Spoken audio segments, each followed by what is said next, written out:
ನಮಸ್ಕಾರ ಬಂಧುಗಳೇ, ನೀವು ನೋಡ್ತಾ ಇದ್ದೀರಾ ಅಂಗವಿಕಲರ ಅಂತರಾಳ ದಿವ್ಯಾಂಗ್ಜನ್ ಯೂಟ್ಯೂಬ್ ಚಾನೆಲ್ ಇಲ್ಲಿಯವರೆಗೆ ಸಬ್ಸ್ಕ್ರೈಬ್ ಆಗದೇ ಇದ್ದರೆ ದಯಮಾಡಿ ಚಾನೆಲ್ ಸಬ್ಸ್ಕ್ರೈಬ್ ಆಗಿರಿ, ಶೇರ್ ಮಾಡಿರಿ, ಲೈಕ್ ಮಾಡಿರಿ, ಅಭಿಪ್ರಾಯ ಕಮೆಂಟ್ಸ್ ಬಾಕ್ಸ್ನಲ್ಲಿ ತಿಳಿಸಿ. ಬೆಲ್ ಐಕಾನ್ ಒತ್ತುವುದನ್ನು ತಪ್ಪದೇ ಮರೆಯದಿರಿ.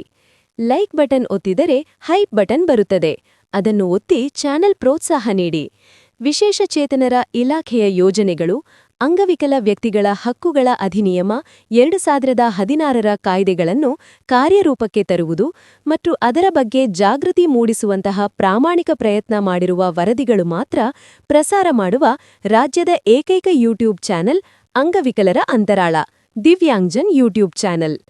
ರಾಜ್ಯದ ಅಂಗವಿಕಲರಿಗೆ ತಿಳುವಳಿಕೆ ಕೊಡಬೇಕು ಎಂಬ ಸದುದ್ದೇಶದಿಂದ ಮಾತ್ರ ಕೆಲಸ ಮಾಡುತ್ತಿರುವ ಚಾನೆಲ್ ಇದಾಗಿದ್ದು, ಅಂದರೆ ರಾಜ್ಯದ ಅಂಗವಿಕಲರ ಸಮಸ್ಯೆಗಳನ್ನು ಹೇಳಿಕೊಳ್ಳುವ, ಅವುಗಳಿಗೆ ಪರಿಹಾರ ಕಂಡುಕೊಳ್ಳಲು ಇದೊಂದು ಉತ್ತಮ ವೇದಿಕೆ ಇದಾಗಿದೆ.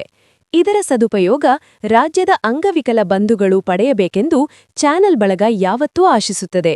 ನಮಸ್ಕಾರಗಳು. ಕಾಮನದುರ್ಗ ಗ್ರಾಮ ಪಂಚಾಯಿತಿಯಲ್ಲಿ ದಿನಾಂಕ 16-12-2025ರಂದು ವಿಶೇಷ ಚೇತನರ ಸಮನ್ವಯ ಗ್ರಾಮಸಭೆ ಮಾಡಲಾಯಿತು. ಸದರಿ ಗ್ರಾಮಸಭೆಗೆ ವಿಕಲಚೇತನರ ಮತ್ತು ಪೋಷಕರು ಸುಮಾರು 70 ಜನ ಭಾಗವಹಿಸಿದ್ದರು. ಗ್ರಾಮ ಪಂಚಾಯಿತಿ ಅಧ್ಯಕ್ಷರಾದ ಶ್ರೀಮತಿ ಓ ಸರಿತಾ ಲಕ್ಷ್ಮೀನಾರಾಯಣ ಬಾಬು ಹಾಗೂ ಗ್ರಾಮ ಪಂಚಾಯಿತಿ ಕಾರ್ಯದರ್ಶಿಗಳಾದ ವೆಂಕಟನಾರಾಯಣ, ಸರ್ ಬಿಲ್ ಕಲೆಕ್ಟರ್ಗಳಾದ ಹನುಮಂತರಾಯಪ್ಪ, ಪಂಚಾಯಿತಿ ಸಿಬ್ಬಂದಿ, ತಾಲೂಕು ಪಂಚಾಯಿತಿ ವತಿಯಿಂದ ತಾಲೂಕು ವಿವಿಧೋದ್ದೇಶ ಪುನರ್ವಸತಿ ಕಾರ್ಯಕರ್ತರು, ಎಂಆರ್ಡಬ್ಲ್ಯೂ ಮೈಲಾರಪ್ಪನವರು, ನಮ್ಮ ಸಹೋದ್ಯೋಗಿಗಳು, ಸ್ನೇಹಿತರುಗಳಾದ ವಿಆರ್ಡಬ್ಲ್ಯೂಗಳು ಇರಕ್ಯಾತಪ್ಪ, ಯಲ್ಲಪ್ಪ, ರಾಮಾಂಜನೇಯ, ಶ್ರೀನಿವಾಸ, ನಮ್ಮ ಪಂಚಾಯಿತಿಯಿಂದ ವಿಕಲಚೇತನರು ಪೋಷಕರು ಭಾಗವಹಿಸಿ ಸಭೆಯನ್ನು ಯಶಸ್ವಿಗೊಳಿಸಲಾಯಿತು. ಸದರಿ ಸಭೆಯಲ್ಲಿ ಗ್ರಾಮ ಪಂಚಾಯಿತಿ ಅನುದಾನದಲ್ಲಿ ವಿಕಲಚೇತನರಿಗೆ ಸಮುದಾಯ ಭವನ ಮಾಡಿಕೊಡಲು ಸಭೆಯಲ್ಲಿ ಹಾಜರಿದ್ದ ಅಧ್ಯಕ್ಷರು ಮತ್ತು ಕಾರ್ಯದರ್ಶಿರವರಿಗೆ ವಿಕಲಚೇತನರು ಮನವಿ ಮಾಡಿದರು. ಸ್ಥಳೀಯ ವಿಆರ್ಡಬ್ಲ್ಯೂ ಆದಿಲಕ್ಷ್ಮೀರವರು ವಾರ್ಷಿಕ ವರದಿ ಮಂಡನೆ ಮಾಡುವ ಮೂಲಕ ತಮ್ಮ ಕೆಲಸದ ಮಾಹಿತಿ ಕೊಟ್ಟರು.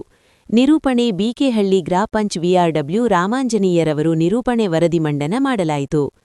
ಸಭೆ ಕರ್ನಾಟಕ ರಾಜ್ಯ ಅಸಂಘಟಿತ ಸಾಮಾಜಿಕ ಭದ್ರತಾ ಮಂಡಳಿ ಯೋಜನಾ ಅಡಿಯಲ್ಲಿ 25 ಜನ ವಿಕಲಚೇತನರಿಗೆ ಕಾರ್ಮಿಕರ ಅಸ್ಥಾ ಯೋಜನಾ ಕಾರ್ಡ್ ವಿತರಿಸಲಾಯಿತು. ತಾಲೂಕು ವಿವಿಧೋದ್ದೇಶ ಪುನರ್ವಸತಿ ಕಾರ್ಯಕರ್ತರಾದ ಎಂಆರ್ಡಬ್ಲ್ಯೂ ಮೈಲಾರಪ್ಪನವರು ಪ್ರಾಸ್ತಾವಿಕವಾಗಿ ಮಾತನಾಡುತ್ತಾ ಗ್ರಾಮ ಪಂಚಾಯಿತಿ ವ್ಯಾಪ್ತಿಯ ವಿಕಲಚೇತನರೊಂದಿಗೆ ಸಮನ್ವಯ ಸಭೆಯ ಉದ್ದೇಶವನ್ನು ತಿಳಿಸಿರುತ್ತಾರೆ. ವರದಿಯನ್ನು ಆದಿಲಕ್ಷ್ಮಿ ವಿಆರ್ಡಬ್ಲ್ಯೂ, ಗ್ರಾಮ ಪಂಚಾಯಿತಿ ಕಾಮನದುರ್ಗ ಇವರು ಅಂಗವಿಕಲರ ಅಂತರಾಲ ಯೂಟ್ಯೂಬ್ ಚಾನೆಲ್ ಜೊತೆಗೆ ಹಂಚಿಕೊಂಡಿದ್ದಾರೆ. ಧನ್ಯವಾದಗಳು. ಹಿಂದುಳಿದ ವರ್ಗಕ್ಕೂ ಜನಾಂಗಕ್ಕೂ ಇಂಥವರು ಸಂಬಂಧಪಟ್ಟಂತೆ ಒಂದು ಗ್ರಾಮ ಸಭೆಗಳು ಮಾಡ್ತಾ ಇರ್ತೀವಿ.